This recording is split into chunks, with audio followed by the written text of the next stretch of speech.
سلامونه ګرانو خوږو دوستانو، لږ صبر وکړئ، زه پر دغه ویفول باندې یو څو خوندورې طریقې درته ښایم. یعنې فرض مثال د سوپر لایک په باره کې چې ما درته کومه وعده ښودلې وه. صحیح ده ملګرو، زه اوس تاسو ته ما کومه وعده ښودلې وه چې که چېرې تاسو زما دغه ریحان کینګ چېرې فالو کړئ که نه، دغه ریحان کینګ فالو کړئ، همدغه تصویر او همدغه فالو کړئ او لایکونه راته پوسټونو ته ورکړئ او زما کوم اسلانډ چې دی هغه تاسو څنګه کړئ، تاسو در سره فالو کړئ، په هغه باندې تاسو زیات پوسټونه وکړئ. پیج ریحان زما اسلانډ یعنې چینل دی، پر همدغه باندې که تاسو چېرې زیات پوسټونه وکړئ نو بیا زه تاسو ته سوپر لایک درکوم. دا به تاسو چیر پیدا کوئ، که چیر تاسو دې ځای ته راغلی دلته د سرچ کې ورته ولیکئ ټیج ریحان. صحیح ده ملګرو، ټیج ریحان تاسو که چیر ورته ولیکئ ریحان نو تاسو ته به اولنی یو اسلاینډ راښکاره شي. دغه اولنی یو دغه یو باندې به تاسو کلیک وکړئ. کله چې ورباندې کلیک وکړو پر همدغه باندې به تاسو څنګه کوئ، پوسټونه کوئ او ما به هم در سره فالو کوئ. زما پوسټو ته به یو څو پوسټو ته به لایک هم ورکوئ، ځکه زه پوه شم چې ته رښتیا فعال کس یې.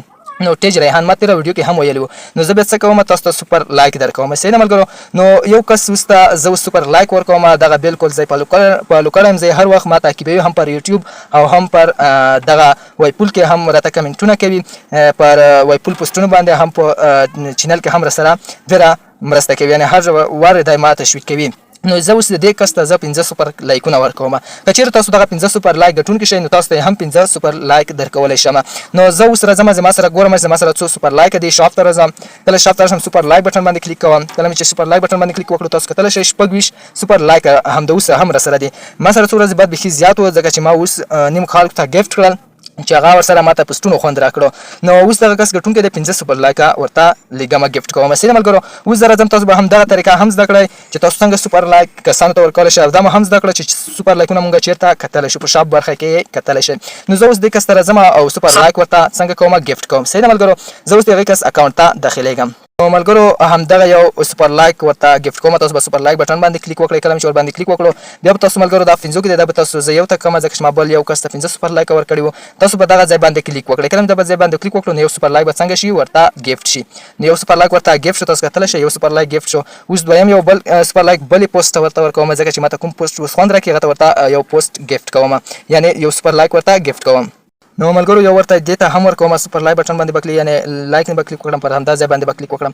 یو مې هم بل ورته ورکړو، دا دې شي 2 سوپر لایکه. نو ملګرو یو ورته دې ته هم ګفټ کوم چې پوره 3 سوپر لایک شي. تاسو کتلی شئ چې څنګه شول، 3 سوپر لایک شول. صحیح ده ملګرو، یو ورته بل پوسټ ته ګفټ کوم. نو ملګرو یو ورته همدغه پوسټ ته هم یو سوپر لایک ورکوم. تاسو کتلی شئ چې پوره 4 سوپر لایک شول. ما درته ویلي وو چې که چېرې تاسو زما پر اسلانډ باندې تاسو څنګه وکړئ، سوپر لایکونه یعنې پوسټونه زیات وکړئ. نو راځم یو ورته بل ته هم سوپر لایک ورکوم، دلته یو لایک دغه ورکوم، یو سوپر لایک دغه ورکوم چې پوره څنګه شي 15 سوپر لایک ورته پوره شي. صحیح ده ملګرو، نو ما ورته 15 سوپر لایک ورکړل. تاسو کتلی شئ 15 سوپر لایک ما ورته وکړل. په کوم اکاونټ باندې کړي دي، کوم اسلانډ باندې دغه پوسټونه کړي، تاسو کتلی شئ زما پر اسلانډ باندې دغه پوسټونه کړي دي. تاسو دغه کتلی شئ چې پوره زما په اسلانډ باندې کړي دي. صحیح ده ملګرو، نو زه راځم د لاندې یو پوسټ ګورم چې دغه په کوم باندې کړی دی، دغه هم زما پر اسلانډ باندې پوسټ کړی دی. صحیح ده، زه خپل اسلانډ ته داخلیږم چې 106 څه لرم، ممبرز لرم. صحیح ده، دغه یو کس پر هر وخت څه کوي، پوسټونه کوي. صحیح ده، نو ما ورته هم سوپر لایک پر تحفه کې ورکړم. تاسو کتلی شئ. صحیح ده ملګرو، تاسو که چېرې په سوپر لایک غواړئ نو ما هم در سره فالو کړئ او ریحان کینګ وپنوم او زما ټیج ریحان اسلانډ هم در سره څنګه کړئ، پوره ډول پوسټونه پرې وکړئ او هم در سره یې جوین کړئ. لکه زما آی ډي چې ده ریحان کینګ ده او ټیج ریحان په نوم یې دغه اکاونټ دی. صحیح ده، دغه در سره پوره ډول واورئ. که ویډیو مو خوښه وه تاسو لپاره معلوماتي وه، ویډیو ته در سره لایک ورکړئ. زما چینل مو که نوي سبسکرایب کړئ ټکنیکل ریحان یوټیوب چینل، نو هغه هم در سره سبسکرایب کړئ او کومه پوښتنه لرئ په کمنټس کې راته ویلی شئ. مننه.